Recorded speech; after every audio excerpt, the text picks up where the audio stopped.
अस्सलामु अलैकुम वरहमतुल्लाहि वबरकातुहू नहमदुहु व नुसल्ली अला रसूलिहिल करीम बिस्मिल्लाहिर्रहमानिर्रहीम। एक बुज़ुर्ग फरमाते हैं कि मैं सफ़र में था तो जंगल के वहशी जानवर मुझसे मानूस हो गए और आकर मेरे पास बैठने लगे। वो फरमाते हैं कि जानवर मेरे साथ चलते फिरते और मैं बिला तकल्लुफ़ जानवरों में चलता फिरता। ऐसा लगता था कि मैं उन्हीं में से एक हूँ। एक बार वो फरमाते हैं बुज़ुर्ग के एक बार मैंने आबादी के अंदर जाने का इरादा किया और उस आबादी का एक बच्चा मुझे याद आ गया। वो फरमाते हैं कि वो बच्चा कभी मेरे पास रहता था, मैं उस बच्चे से मोहब्बत करता था। फरमाते हैं कि और जंगली जानवरों में से एक हिरन के बच्चे को देखकर मैंने सोचा कि अगर ये मेरे पास रह गया, ये हिरन का बच्चा मेरे पास रह गया तो मैं इसे आबादी वाले इंसानी बच्चा के वास्ते ले चलूँगा ताकि वो इससे खेला करे। फरमाते हैं कि उसी के बाद से तमाम जानवर मुझसे दूर हो गए और पहले हालात के बिल्कुल ख़िलाफ़ मुझसे डरने लगे और दूर भागने लगे। वो फरमाते हैं कि मैंने फिर ये देखकर उस ख़याल को दिल से निकाल दिया और अल्लाह ताला से मुआफ़ी मांगी। तो फरमाते हैं कि तो फिर मेरी उसी तरह से हालत हो गई, यानी फिर तमाम जानवर मेरे पास उसी तरह से आने लगे, मेरे साथ रहने लगे। सुभान अल्लाह। एक बुज़ुर्ग फरमाते हैं कि हमारी एक जमाअत थी, हम लोग जहाँ चाहते फ़ौरन पहुँच जाते।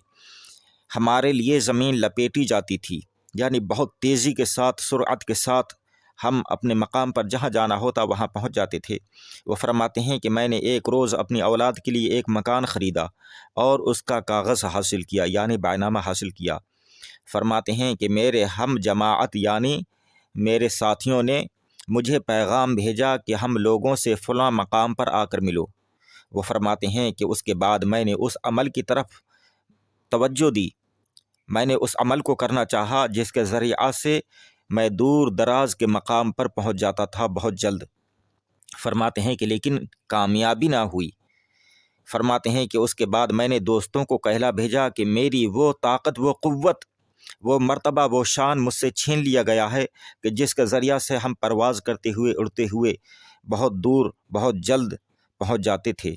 उसके बाद मेरे साथियों ने मेरे पास पैगाम भेजा और कहलाया कि गौर करो कि नुकसान कहाँ से आया है और उस शय को काट डालो, यानी उस चीज़ को अपने से जुदा कर दो जिसने तुम्हें काटा है। तुम्हारी ये ताकत जिसके ज़रिया से छीनी गई है, तुम उस ताकत से, उस मर्तबा, उस शान से जिसके ज़रिया से महरूम हुए हो, उसको अपने आप से जुदा कर दो। वो फरमाते हैं कि मैंने फिर उस मकान का कागज़, वो बैनामा फाड़ डाला तो फरमाते हैं कि फ़ौरन वो हालत औद कर आई, यानी फ़ौरन वो मर्तबा, वो शान मुझे अता हो गया कि जिसके ज़रिया से हम उड़कर और बहुत तेज़ी के साथ किसी दूर दराज मकाम पर पहुंच जाते थे। सुभान अल्लाह। ये है अल्लाह के बंदों की शान। और अल्लाह के बंदे दुनिया से बेताल्लुक़ होते हैं, जो दुनिया से कुछ किसी तरह का ताल्लुक़ नहीं रखते हैं, वही अल्लाह के सही बंदे होते हैं और वो उन्हीं को ये शान, ये मर्तबा हासिल होता है। अल्लाह ताला उन्हीं को ये शान, मर्तबा, ये अज़मत, ये बुलंदी अता फ़रमाता है कि जो बिल्कुल अल्लाह के हो जाते हैं, दुनिया से बिल्कुल मतलब नहीं रखते हैं।